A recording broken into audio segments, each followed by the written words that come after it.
Bom dia a todos.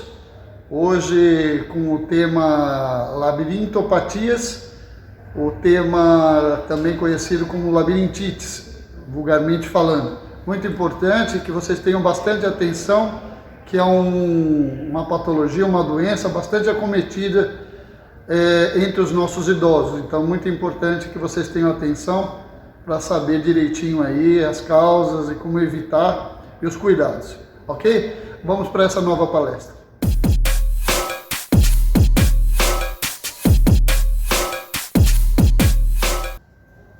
Então, labirintopatias ou labirintites, vulgarmente chamados, que nós conhecemos.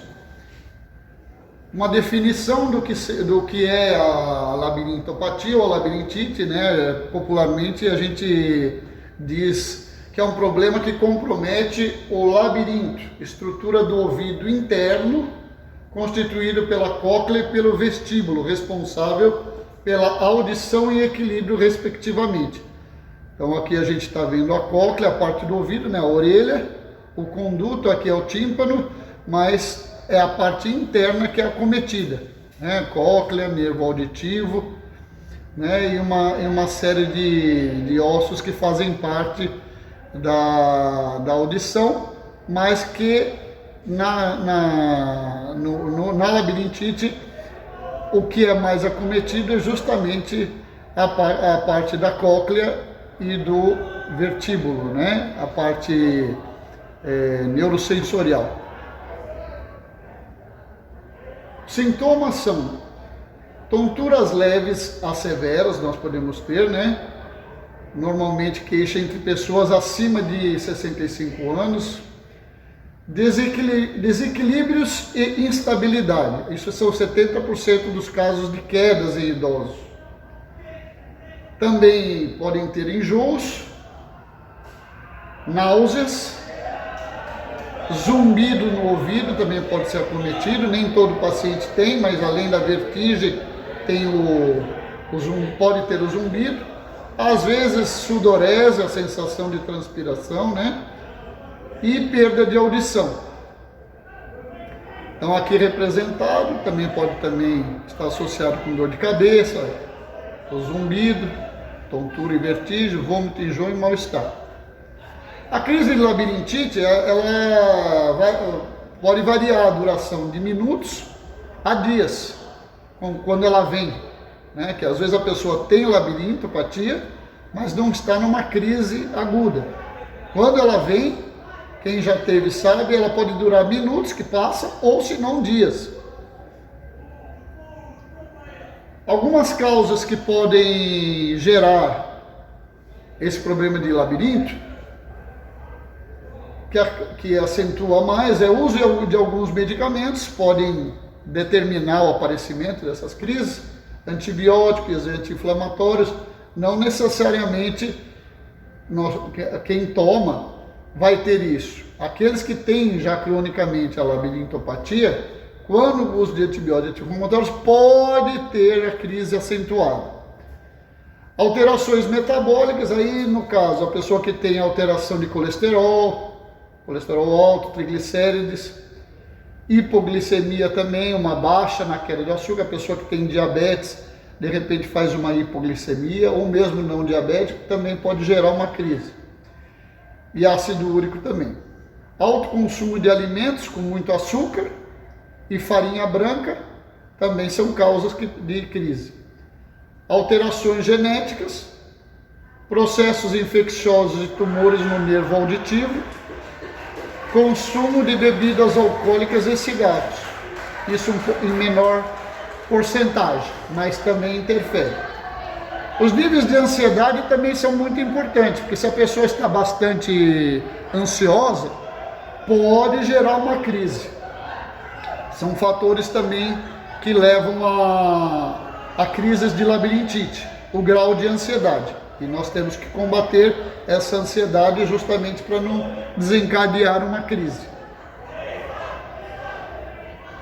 Por que nós temos que ter tanta atenção, os idosos, com o problema da labirintite? Porque ela é considerada uma doença do envelhecimento após, né, 60 anos, a pessoa pode ficar mais suscetível e pode comprometer a qualidade de vida dessas pessoas e trazer transtornos físicos e emocionais. Pode trazer distúrbio no equilíbrio, na falta de estabilidade, então a pessoa ao caminhar, né, tem o desequilíbrio, então isso traz transtornos para a vida do idoso e com algumas consequências, né, pode ter consequências mais graves. Uma delas é a queda, que pode causar fratura dos ossos importantes. E isso é um fator de alto risco na terceira idade. A queda, que por ter uma situação de fragilidade óssea, com o problema da vertigem, da labirintite, faz com que a pessoa possa ter mais risco de queda. E tendo mais risco de queda, a pessoa pode cair e ter uma fratura importante, assim como uma fratura de fêmur. E isso poderá deixar a pessoa bastante imobilizada por algum tempo e ainda deixando sequelas. Então, como falei, ela é uma doença que tem que ter uma atenção especial, né? A gente chama ela que pode ser perigosa acima da terceira idade, por riscos de queda, o uso de chinelos, então tem que tomar cuidado, né? Então aqui esse é o calçado mais ideal, esse já não é o calçado ideal. Em mulheres, havaiana, mulheres com salto, isso já é problema. Usar sempre sapatos de forma com solado mais plano. Então a ventilação também, né, é importante, local arejado, né? E também evitar um fio, tropeços, né, que a pessoa possa tropeçar, o fio. Isso é importante também. Evitar o uso de meia, né, sempre usar calçado. Aqui no banheiro, sempre ter essas barras de proteção. Quando possível, instalar, né, porque se a pessoa tiver uma crise de labirintite, ela pode se segurar e não cair, não bater com a cabeça no vaso, na pia, no chuveiro a mesma coisa. Isso é importante, atividade física, né? Evitar bebida alcoólica por conta de queda e evitar também subir em banquinho, olha lá. Tá vendo o banquinho? Banquinho, escada, que não esteja bem apoiada, que não tenha pessoa. As pessoas não devem fazer isso, subir em cadeira para pegar as coisas. Isso aqui, quem tem labirintite tem uma vertigem, nem percebe, ou cai para frente ou cai para trás. E aí, com trauma, né? Bate a cabeça, quebra osso. Diagnóstico. Como é que a gente pode fazer o diagnóstico de quem tem essa doença? Aqui representado, ó, tá vendo? O aparelho, o médico fazendo os testes. O exame chama-se exame autoneurológico completo, que vai de um conjunto de exames que avaliam se existe ou não alguma alteração no vestíbulo. Identifica a gravidade e o lado da lesão. Verifica também o sistema auditivo nos mais velhos. Movimento dos olhos, movimentos de rotação, estimulações térmicas do ouvido. Então o médico utiliza uma água mais morna para ver como é que se vem a crise. Movimentos de cabeça, então quando vocês estão no médico, ele manda movimentar a cabeça, o corpo, joga essa água morna, faz movimento de rotação, movimento dos olhos. São alguns exames que ele faz ali para justamente identificar se você tem ou não acometimento do ouvido interno, que a gente traduz como síndrome vestibular ou labirintopatia. Eles não oferecem esses exames, não oferecem risco nenhum ao idoso. Embora algumas vezes pode dar desconforto, porque a pessoa faz durante a crise, então a pessoa já está com crise de tontura, então pode aumentar um pouquinho esses desconfortos quando o médico pede para movimentar a cabeça, pede para virar os olhos, então pode acentuar. mas são exames simples e que não provocam risco nenhum, só às vezes um desconforto. Também pode ser utilizado a ressonância magnética e a tomografia computadorizada, também para ajudar o médico a chegar ao diagnóstico de que isso é uma labirintopatia. Um parênteses aqui, por quê? Porque qual é o diagnóstico diferencial? Existe uma série, né? Pode ter a tontura, nem sempre é labirintite. Aí a gente fala tontura, tudo é labirintite. Não. Então o médico tem que chegar à conclusão, porque pode ser outras coisas, né?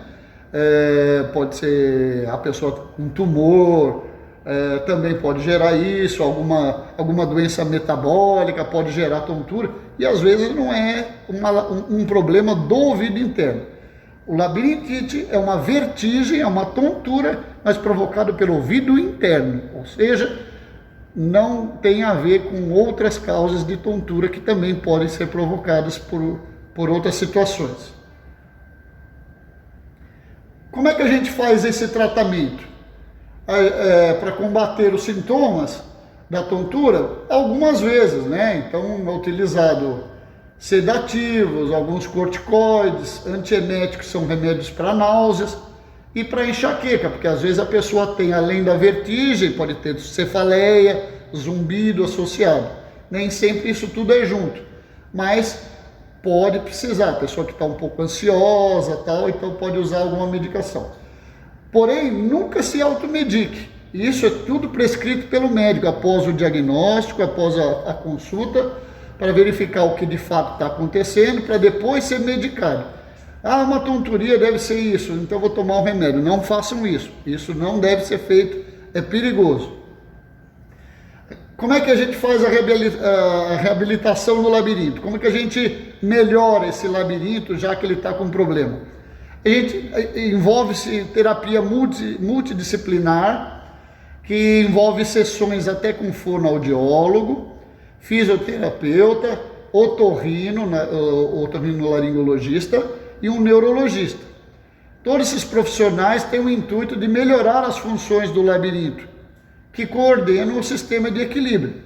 Então, muitas vezes, o médico, que é a porta de entrada ali que você passou no clínico e tal, e ele identificou e encaminhou para o otorrino, vai lançar mão de algumas outras terapias com esses outros profissionais, para ajudar, no caso da audição, na causa de alguma alteração neurológica do ouvido interno, então o neurologista vai participar, e fisioterapeuta também, para poder mostrar como é que se faz algumas atividades, para que isso ajude a melhorar no equilíbrio. Prevenção disso, né? Vamos adotar hábitos saudáveis para a gente tentar ter menos isso com o passar da idade. Quais são? Praticar atividades físicas regularmente, né? Fazer de forma regular, de forma orientada, porém, atividade física. Evitar o tabagismo, ou seja, não fumar. Beber bastante água. Se alimentar em pequenos intervalos de 3 em 3 horas, ou seja, não é para fazer grandes refeições, mas entre as refeições principais, sempre estar se alimentando para evitar a hipoglicemia, que é uma das causas que pode gerar a crise de labirintite de quem tem esse problema da labirintopatia. Uma fruta, né? Um lanchinho nos intervalos é importante. Sempre consultar um médico, né? Para manter o controle de níveis de triglicéridos, de colesterol, de glicemia, para ver as taxas das gorduras sanguíneas, né, colesterol e triglicéridos, e de açúcar, no caso a glicemia. Então é importante, porque se tiver alteração de colesterol e de glicemia, pode justificar aí uma crise de labirinto. Sempre que tiver numa situação de que a pessoa se sinta ansiosa, muito estresse, de algum motivo, deve procurar ajuda profissional, iniciar pela unidade básica, através do médico clínico, para que ele identifique isso, porque talvez precise passar ou na psiquiatria ou na neurologia para ajudar a combater o estresse, a ansiedade, ou mesmo o clínico que possa fazer o atendimento dessa situação, porque fatores de ansiedade e estresse geram crises de labirinto. Então é muito importante, se a pessoa se sentir dessa forma, procurar ajuda profissional.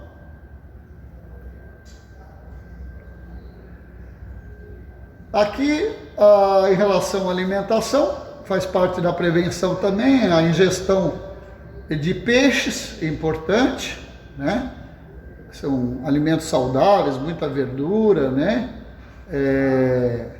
Aqui, olha, o brócolis, a cenoura, cereais, aqui alguns grãos, né?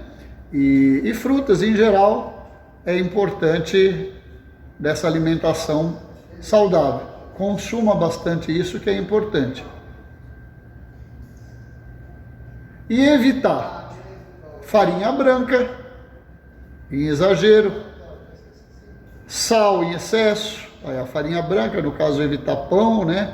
Corantes, aqui, ó, bala.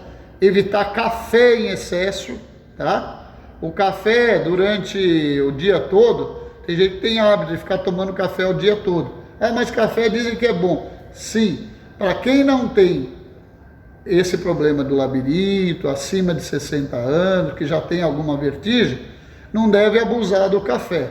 Pode tomar um pouquinho? Pode, mas não deve abusar do uso do café. Assim como chocolates, por conta da cafeína, refrigerantes, bebida alcoólica aqui representada, né? Alimentos que vão corantes também são problemas. Então, olha lá, a farinha, o açúcar em excesso, corante, café, o chocolate, ok? Bebida alcoólica. Esses são alimentos que devem ser evitados para que a pessoa não entre em crise frequente de labirinto. Bom, gente, isso é muito importante para a gente ter aí uma terceira idade bem saudável. A gente que, vocês aqui que frequentam bastante o parque, em breve, se Deus quiser, já vamos ter esse retorno, né? E a vacinação está avançando e logo que tivermos a liberação para isso, as pessoas vão retornar para suas atividades dentro do parque quando for oportuno. Porém, enquanto estivermos nessa situação, em casa, lembrar de fazer as atividades, seguir os professores com as lives, ter alimentação saudável e consultar o médico periodicamente se houver necessidade para controle de hipertensão, diabetes. São os cuidados que devem ter, ok? Então, eu agradeço por mais essa apresentação, espero vocês terem gostado bastante e até o próximo tema. Um bom dia para todos.